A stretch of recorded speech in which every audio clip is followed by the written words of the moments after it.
ನಮಸ್ತೆ. ಅಧ್ಯಾಯ 1 ಶ್ಲೋಕ 24.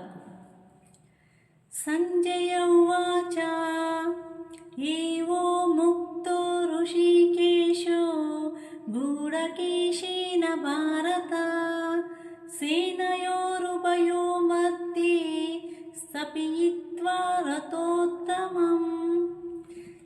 ಸಂಜಯಂ ಉವಾಚ, ಸಂಜಯನು ಹೇಳಿದನು, ಏವಂ ಹೀಗೆ, ಉಕ್ತಂ ಹೇಳಲ್ಪಟ್ಟನು, ಋಷಿಕೇಶಂ ಶ್ರೀಕೃಷ್ಣನು, ಗೂಢಕೇಶನ ಅರ್ಜುನನಿಂದ, ಉಭಯಂ ಎರಡು, ಸ್ಥಾಪಯಿತ್ವ ನಿಲ್ಲಿಸಿ, ರಥ ಉತ್ತಮಂ ಅಂದರೆ ಉತ್ತಮವಾದ ರಥವನ್ನು ಎಂಬ ಅರ್ಥವನ್ನು ನೋಡಬಹುದು.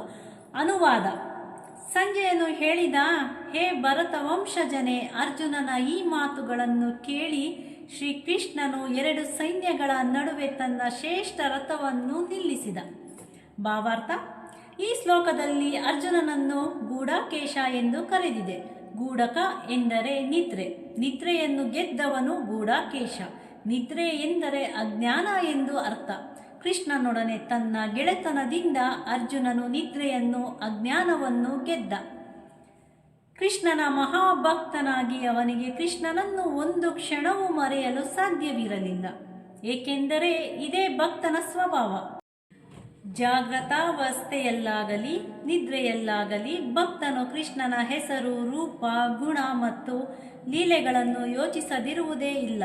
ಹೀಗೆ ಕೃಷ್ಣನನ್ನು ಕುರಿತು ಸದಾ ಚಿಂತಿಸುವಷ್ಟರಿಂದಲೇ ಅವನು ನಿದ್ರೆಯನ್ನು, ಅಜ್ಞಾನವನ್ನು ಗೆಲ್ಲಬಲ್ಲ. ಇದಕ್ಕೆ ಕೃಷ್ಣ ಪ್ರಜ್ಞೆ ಅಥವಾ ಸಮಾಧಿ ಎಂದು ಹೆಸರು. ಋಷಿಕೇಶನಾಗಿ ಎಲ್ಲ ಜೀವಿಗಳ ಇಂದ್ರಿಯಗಳ ಮತ್ತು ಮನಸ್ಸುಗಳ ನಿರ್ದೇಶಕನಾಗಿ ಕೃಷ್ಣನಿಗೆ ಅರ್ಜುನನು ರಥವನ್ನು ಸೈನ್ಯಗಳ ಮಧ್ಯೆ ನಿಲ್ಲಿಸು ಎಂದು ಹೇಳಿದುದಕ್ಕೆ ಕಾರಣವೂ ಅರ್ಥವಾಯಿತು. ಅವನು ಹಾಗೆಯೇ ಮಾಡಿ ಅನಂತರ ಕೆಳಗಿನ ಮಾತುಗಳನ್ನು ಹೇಳಿದನು ಎಂಬ ಅರ್ಥವನ್ನು ನಾವು ಶ್ಲೋಕ 24ರಲ್ಲಿ ತಿಳಿಯಬಹುದು. ನಮಸ್ತೆ.